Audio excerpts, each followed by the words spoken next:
Olá, pessoal! Essa é mais uma aula de geografia e o tema é PEA, População Economicamente Ativa. Nessa aula aprenderemos o que é PEA, categorias e divisões da PEA, setores da PEA, PEA e terceirização.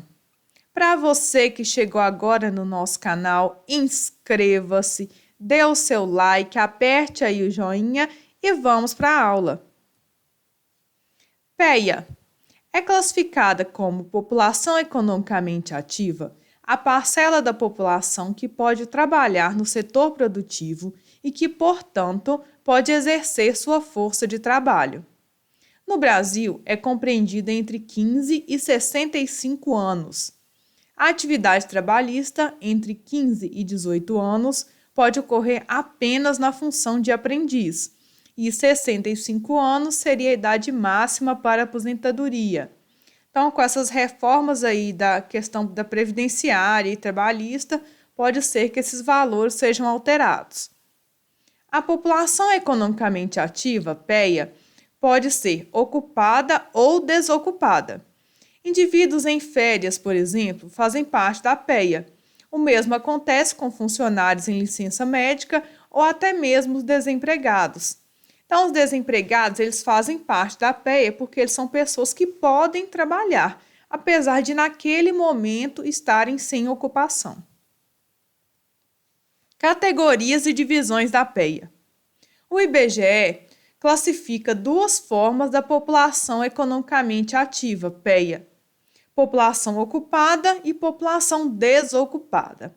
A ocupada está dividida em empregados, que são as pessoas que prestam serviço a alguém, com jornada de trabalho estabelecida, realizando-a para receber algum tipo de remuneração.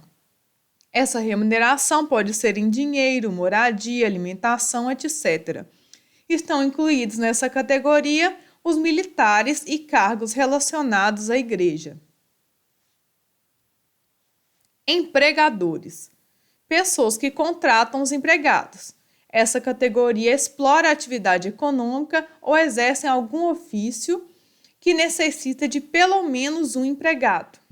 Então, as empresas, em geral, são locais empregadores, né?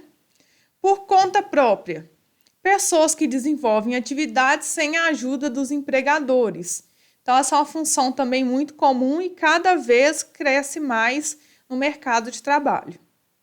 Não remunerados são indivíduos que trabalham menos de 15 horas por semana e não recebem salário de fato pela atividade, sendo considerados como estagiários e aprendizes. Integra o grupo de pessoas desocupadas os que estão buscando uma colocação no mercado de trabalho, que serão aqueles que estão procurando emprego, né? Setores do PEA, primeiro e segundo. Setor primário.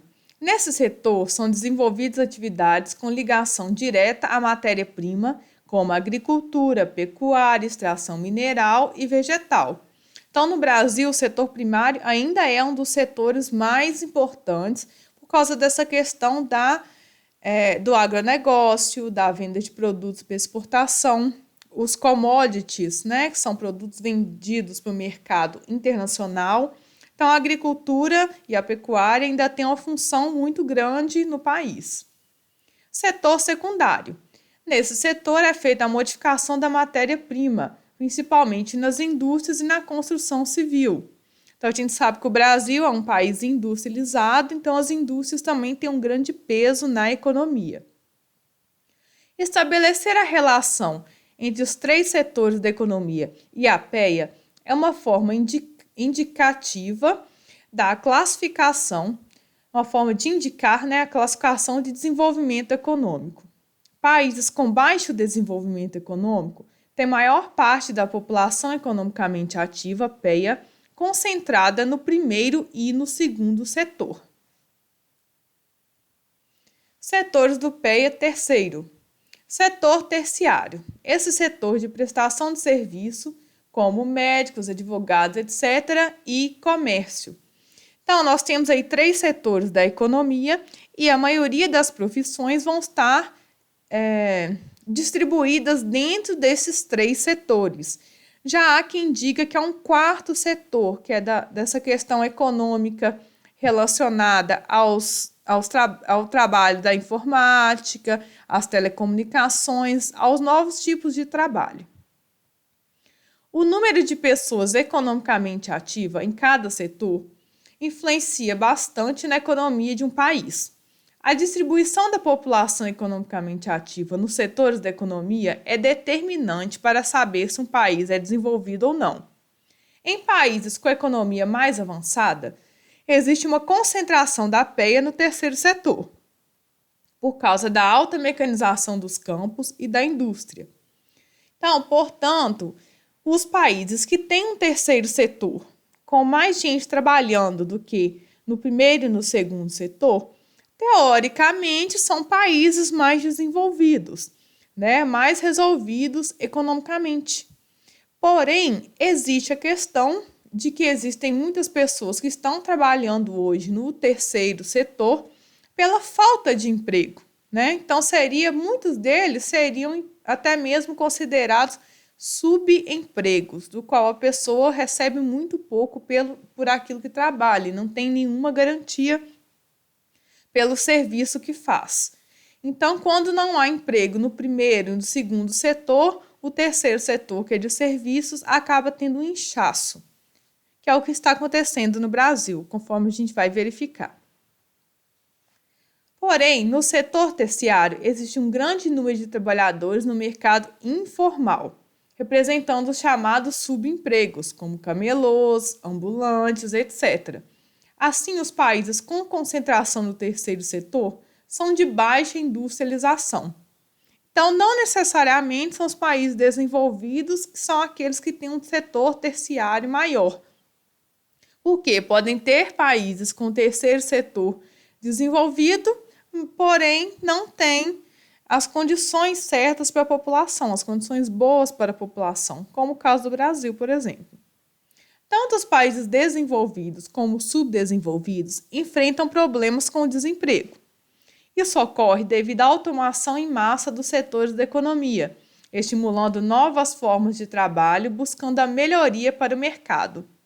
Então, o fato das máquinas, né, terem ocupado as questões das indústrias e hoje, cada vez mais, utiliza-se as máquinas nos lugares das pessoas, né? Então, é uma coisa que é progressiva, que é boa para a sociedade, porque a sociedade está se modernizando.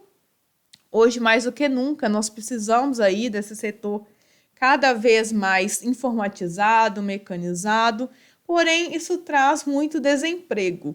Então, as pessoas têm que melhorar no mercado de trabalho para conseguir entrar aí na população economicamente ativa e conseguir, de fato, ter o seu trabalho. Observe o gráfico. População economicamente ativa no Brasil, distribuída por setores. Então, aqui, ó, em 1940, que o Brasil era basicamente um país agrícola, a maior parte da população brasileira estava na área rural, nós tínhamos mais de 60% no setor primário, pouquíssimo no setor secundário e uma parte de cerca de 20% a 30% no setor terciário. Esse índice vai diminuindo do setor primário com o passar do tempo. Então, aqui, em 1960, a gente já está começando o processo aí de urbanização do país.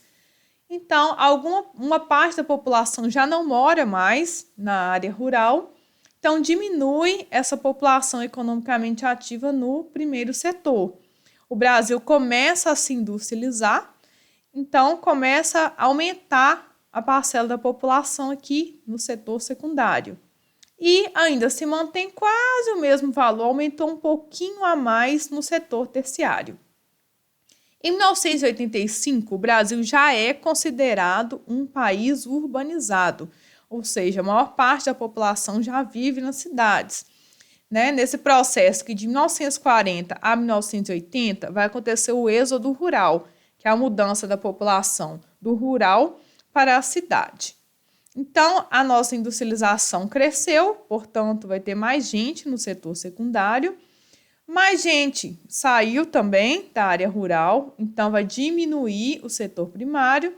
E olha só como o setor terciário vai despontar aqui. Por que isso? Porque muitas pessoas mudaram para cidades e a gente sabe que o setor das indústrias e do comércio e serviços estão interligados. Então, se o setor industrial está alto, o setor de comércio e serviços, em geral, tende também a crescer. Porém, ele possui mais oportunidades de trabalho do que o setor secundário. E nós também temos que lembrar que, devido a esse êxodo rural, a essa mudança rápida da população do rural para o urbano, que causou um inchaço urbano, muitas pessoas morando, de maneira muito rápida, mudando para essas cidades grandes, várias pessoas ficaram sem emprego. Então, é aquela questão, não encontrando emprego no primeiro nem no segundo setor, as pessoas tendem a se virar, como a gente chama aqui no Brasil. Então, elas procuram uma forma de oferecer um serviço, de vender alguma coisa para poder ter dinheiro. Então, com isso aí, vai crescendo o terceiro setor. Em 2001, a gente vê esse aumento bem grande aqui do setor terciário, então ele vai dominar todos os outros. E em 2006, o setor industrial apresenta aí um aumento e diminui um pouco o setor terciário. Mas vocês podem perceber que o setor terciário, desde 1985, é o setor que aparece com maior parte da população brasileira trabalhando nele e possivelmente vai se manter dessa maneira. E o setor secundário tem apresentado aí uma melhoria. Então, também pode refletir num bom cenário futuro. Apesar de que agora nós estamos passando por uma situação muito diferente,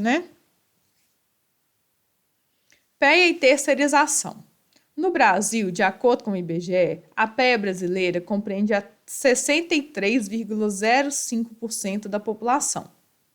Do total da população ativa no Brasil, pouco mais de 20% encontram-se no primeiro setor, 21% no segundo setor e 59% no terceiro setor. Esses são dados mais recentes, São de 2019.